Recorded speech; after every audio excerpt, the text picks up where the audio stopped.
വളരെ നാമമാത്രമായ ഒരു സ്കൂളിൽ നിൽക്കേണ്ട കാര്യം, ഒരു കോളേജിൽ നിൽക്കേണ്ട കാര്യം, ഒരു പുസ്തകത്തിൽ നിൽക്കേണ്ട കാര്യം, ഒരു സ്ഥലത്ത് മാത്രം നിൽക്കേണ്ട കാര്യം, അത് ചർച്ച ചെയ്ത് തീരുമാനിക്കുമെടുക്കേണ്ട കാര്യം നമ്മുടെ സമൂഹമാകെ ചർച്ച ചെയ്യുന്ന, മന്ത്രി അഭിപ്രായം പറഞ്ഞ് പിന്നെ തിരുത്തേണ്ടി വരുന്ന ഒരുപാട് മേഖലകളിലേക്ക് മാറിക്കൊണ്ടിരിക്കുകയാണ്. ഞാൻ പറഞ്ഞു വരുന്നത് ഇപ്പോൾ ഹിജാബാണ്. നേരത്തെ നമ്മുടെ തൊടുപുഴയിലെ ന്യൂമാൻ കോളേജിലെ ഒരു അധ്യാപകൻ, ജോസഫ് എന്ന് പറയുന്ന ഒരു അധ്യാപകൻ പുസ്തകം എഴുതി, അതിലൊരു വരി പറഞ്ഞുപോയി, ഒരു വാക്ക് പറഞ്ഞുപോയി എന്ന് പറഞ്ഞ് അദ്ദേഹത്തിൻ്റെ കൈവെട്ടി. എന്തൊരു കോലാഹലമാണ് ഇവിടെ ഇപ്പോഴും നടന്നുകൊണ്ടിരിക്കുന്നത്. ഒരു വാക്ക് പറഞ്ഞുപോയി.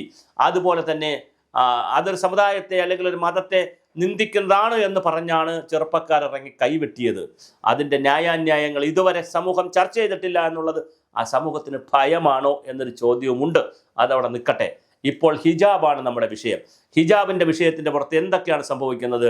ഒരു വശത്ത് തർക്കത്തെ എങ്ങനെയൊക്കെ കത്തിച്ച് ജാതി മത വർഗ സംഘടനകളെ രാഷ്ട്രീയമായി കൂടെ നിർത്താൻ കഴിയുമെന്ന് ഓരോരുത്തരും എൻ്റെ അന്വേഷണമാണ്, അതിൻ്റെ ഗവേഷണമാണ് നടക്കുന്നത്.